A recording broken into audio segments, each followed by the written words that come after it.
Assalamualaikum warahmatullahi wabarakatuh. Halo semuanya, perkenalkan nama saya Armeta Luciana. Saya adalah mahasiswa Magister Pendidikan Biologi Universitas Mula Warman. Di sini saya akan menjelaskan sedikit tentang biologi sel dan molekuler.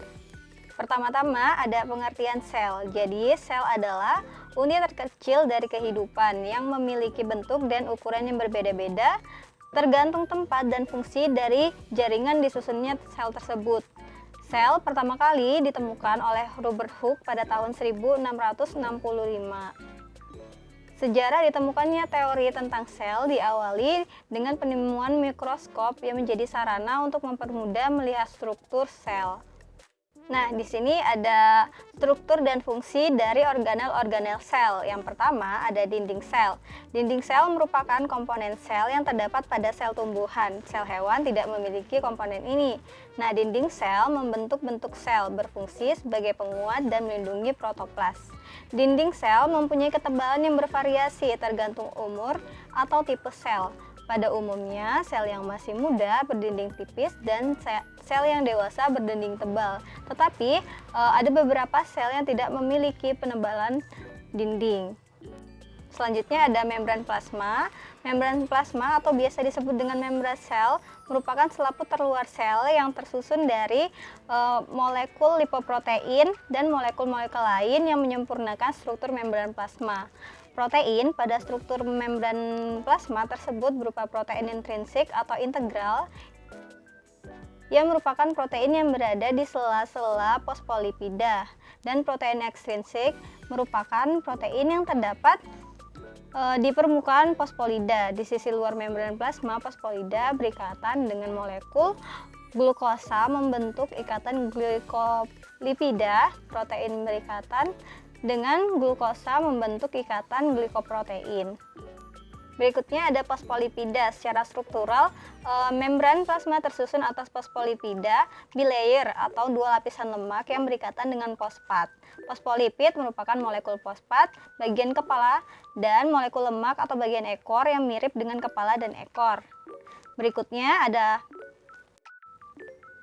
protein membran. Protein membran merupakan protein yang terdapat pada membran sel. Protein membran terdiri dari protein integral yang merupakan protein yang menembus fosfolipida bilayer yang berperan dalam transportasi beberapa molekul masuk dan keluar sel, dan protein porifer yang merupakan protein yang tidak menembus di permukaan fosfolipida. Nah, fungsi protein membran yang pertama yaitu untuk mengatur transportasi materi atau zat-zat yang masuk dan keluar dari sel, melindungi bagian atau komponen sel di sebelah dalam membran, dan sebagai reseptor stimulus atau rangsangan untuk sel, tempat berlangsungnya berbagai macam reaksi kimia, dan menjadi hubungan antar sel dengan lingkungan sel.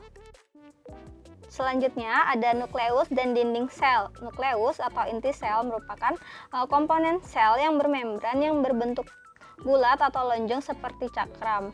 Letak nukleus pada sitoplasma umumnya biasanya di tengah, tetapi pada sel tumbuhan seringkali nukleus terletak di agak tepi sitoplasma. Umumnya pada sel tumbuhan ataupun hewan memiliki satu nukleus, tetapi ada pula yang memiliki nukleus lebih dari satu. Misalnya sel otot lurik. Nah, fungsi utama dari nukleus adalah untuk mengendalikan seluruh kegiatan sel. Berikutnya ada retikulum endoplasma. Retikulum endoplasma berupa vesikel atau kantung yang dapat berbentuk pipih, bundar, atau tubular, dan satu sama lain itu berhubungan. Nah, RE atau retikulum endoplasma ini memiliki selapis membran, dan membran tersebut ada yang berhubungan dengan membran inti dan membran plasma, sehingga dapat berperan sebagai penghubung antar bagian luar dengan bagian dalam sel. Retikulum endoplasma ini terdiri dari dua, yaitu retikulum endoplasma kasar dan retikulum endoplasma halus. Retikulum endoplasma kasar berfungsi untuk mensintesa protein. Disebut retikulum kasar karena terdapat banyak ribosom di permukaannya, sedangkan retikulum endoplasma halus tidak terdapat ribosom. Nah, selanjutnya bagian sel yang lain ada badan Golgi. Badan Golgi banyak dijumpai pada sel-sel yang melakukan ekskresi Badan Golgi pada sel tumbuhan sering disebut diktiosom. Badan Golgi berbentuk seperti kantung-kantung pipih, tubulus, dan vesikula. Badan Golgi memiliki membran lipoprotein seperti pada membran plasma. Nah, fungsi badan Golgi antara lain yaitu untuk membentuk dinding sel tumbuhan, membentuk bahan membran plasma, membentuk lisosom, tempat sekresi senyawa-senyawa, dan membentuk akrosom pada spermatozoa. Selanjutnya ada lisosom.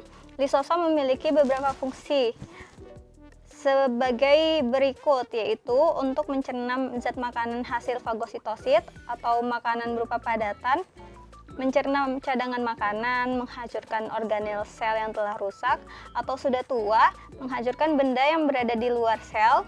Contohnya, enzim yang dikeluarkan oleh sperma agar dapat menghancurkan dinding sel ovum ketika terjadinya fertilisasi.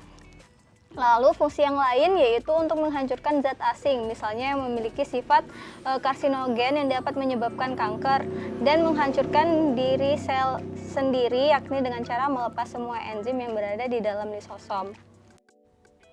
Nah, organel sel yang lain yang tidak kalah penting adalah mitokondria. Mitokondria banyak terdapat pada sel yang memiliki aktivitas metabolisme yang tinggi, yang memerlukan energi dalam jumlah yang banyak, seperti sel otot jantung.